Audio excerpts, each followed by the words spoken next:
नमस्कार, इंग्लिश न्यूजमध्ये मी ऋतू वासनिक आपल्या सर्वांचे स्वागत करते। राष्ट्रीय ओबीसी महासंघाचे राष्ट्रीय युवा अध्यक्ष सुभाष घाटे यांच्या घरी भाजपा ओबीसी मोर्चाचे राष्ट्रीय महासचिव संगमलाल गुप्ता यांनी सदिच्छा भेट दिली। संगमलाल गुप्ता सांसद UP Pratapgarh Bharatiya Janata party OBC मोर्चा राष्ट्रीय महासचिव यांनी राष्ट्रीय ओबीसी महासंघ राष्ट्रीय युवा अध्यक्ष सुभाष घाटे यांच्या घरी जाऊन सदिच्छा भेट दिली। यावेळी ओबीसी विषय विविध प्रश्नांसाठी बैठक झाली। यामध्ये मुख्य म्हणजे ओबीसीच्या 27% आरक्षणावर भर देण्यात आला। त्यासोबतच राजकीय आरक्षण मिळावे यासाठी सुभाष घाटे यांनी निवेदन दिले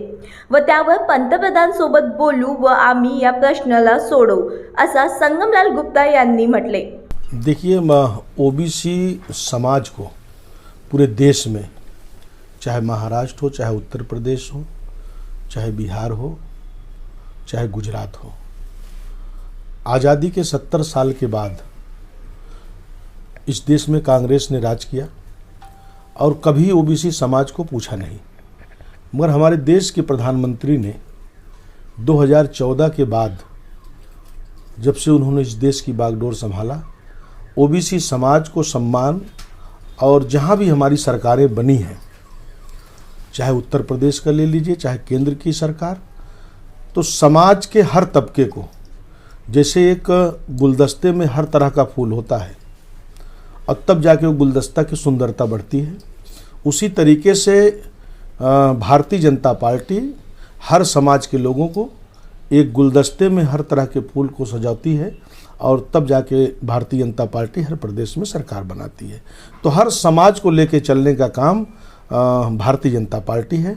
और हर समाज का सम्मान, हर समाज के लोगों को सरकार में प्रतिनिधित्व देना, सरकार में भागीदारी देना और उनको सम्मान देना, ये भारतीय जनता पार्टी की नीति और रीति है। अभी राष्ट्रीय ओबीसी महासंघ की तरफ से आपको एक निवेदन दिया गया है ओबीसी को लेकर, क्या कहेंगे? देखिए, अभी जो हमको निवेदन दिया गया है हम उसमें देखेंगे, क्योंकि हमारी सरकार, भारत सरकार, ओबीसी जो मंत्रालय है, बहुत सारी योजनाएं उसमें चलाई जाती हैं, शिक्षा के क्षेत्र में, विकास के क्षेत्र में, क्योंकि भारतीय जनता पार्टी का उद्देश्य ही है कि शोषित वंचित समाज जो है उसको उत्थान कैसे हो, उसको मुख्य धारा में कैसे लाया जाए, और जहाँ भी जिस समाज के लिए जो समस्याएं होंगी, ओबीसी समाज के बहुत सारी समाज ऐसे हैं कि आज जो वंचित हैं,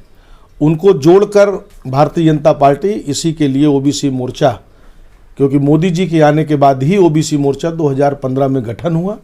और ओबीसी मोर्चा पूरे देश में काम कर रहा है और एक बहुत बड़ा समाज है ओबीसी का, जो सरकार बनाने और बिगाड़ने का काम करता है। तो ओबीसी का महत्व, ओबीसी का सम्मान, भारतीय जनता पार्टी और मोदी जी के नेतृत्व में सम्मान भी बढ़ रहा है और ओबीसी का नेतृत्व भी बढ़ रहा है। हालांकि महाराष्ट्र के सभी नेता ओबीसी की तरफ से बोलते हैं, पर केंद्र में कोई आवाज़ उठती नजर नहीं आती। नहीं, ऐसा नहीं है। ऐसी कोई भी आप बात बताइए कि इस बार भी केंद्र में सरकार बनी तो उसमें 27 मंत्री ओबीसी समाज से पूरे देश में बनाए गए हैं और ओबीसी समाज को मुख्य धारा में लाने के लिए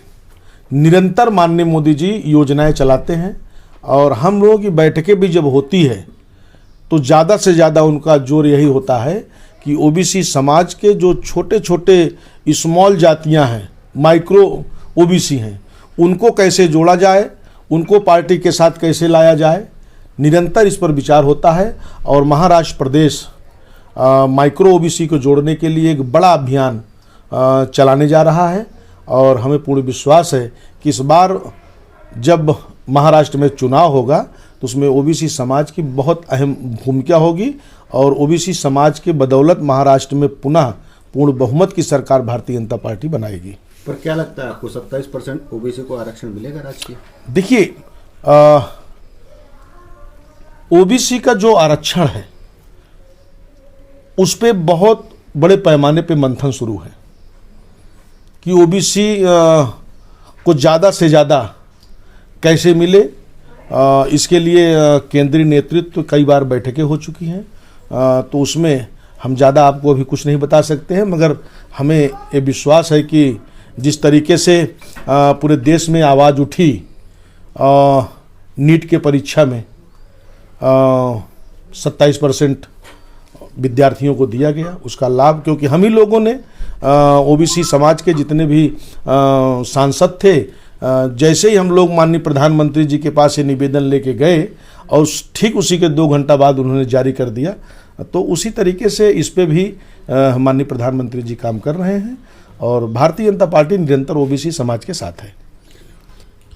जय ओबीसी। आज भारतीय जनता पार्टी राष्ट्रीय महामंत्री भाजपा ओबीसी मोर्चा के महामंत्री आदरणीय मेरे मित्रवर, मेरे स्वजातीय बंधु, उत्तर प्रदेश प्रतापगढ़ से सांसद आज नागपुर पार्टी के कार्यक्रम से नागपुर में आए थे। उन्होंने हमारे निवास स्थान पे सदिच्छा भेंट दी और राष्ट्रीय ओबीसी युवा का राष्ट्रीय अध्यक्ष होने के नाते हमने राष्ट्रीय ओबीसी महासंघ की ओर से उनको एक निवेदन दिया और हमने उनसे गुजारिश की कि भारतीय जनता पार्टी की सरकार केंद्र में है और केंद्र में आप सांसद हैं, आपने संसद में जो ओबीसी देश का 60% ओबीसी है उनकी जो मांगे हैं, उनको जो 27% आरक्षण, राजकीय आरक्षण मिलना चाहिए वो अभी तक मिल नहीं पा रहा है और आपकी केंद्र में सरकार है तो आप वहाँ पर ये मुद्दा जरूर संसद में उठाइए और देश के प्रधानमंत्री आदरणीय नरेंद्र भाई मोदी, इनसे भी हमने विनती की कि आप भी उनके साथ में चर्चा करके ये देश में जो 60% ओबीसी समुदाय है जिनकी न्याय और हक की लड़ाई राष्ट्रीय ओबीसी महासंघ की ओर से लड़ी जा रही है, आप भी इसका साथ दीजिए और ओबीसी को न्याय और हक दिलाने के लिए आप प्रयास करें, ऐसा हमने उनको निवेदन दिया है। और जो भी हमारे राष्ट्रीय ओबीसी महासंघ की ओर से जो हमारी मांगे हैं वो सब मांगे वो निवेदन के अंदर में दी है। केंद्र शासन और राज्य शासन से भी संबंधित है। हमने केंद्र शासन के संबंधित जो मांगे थी वो उनको दिया है और उन्होंने स्पष्ट किया है कि हम इसके ऊपर में गौर करते हैं और ओबीसी ही नहीं तो माइक्रो ओबीसी को ही भारतीय जनता पार्टी न्याय दिलाने के हक में और पक्ष में है, ऐसा उन्होंने हमारे से आश्वस्त किया और ज़्यादा से ज़्यादा जल्द से जल्द ओबीसी मंत्रालय और जो ओबीसी की मांगे हैं वो मांगों के ऊपर में सदन में इसके ऊपर में चर्चा करने का हमें आश्वासन दिया। ताज्या बातम्यांसाठी आमच्या चॅनलला सबस्क्राईब करा आणि बेल आयकॉन दाबायला विसरू नका। सोबतच आमच्या फेसबुक आणि इंस्टाग्राम अकाउंटला लाईक करा।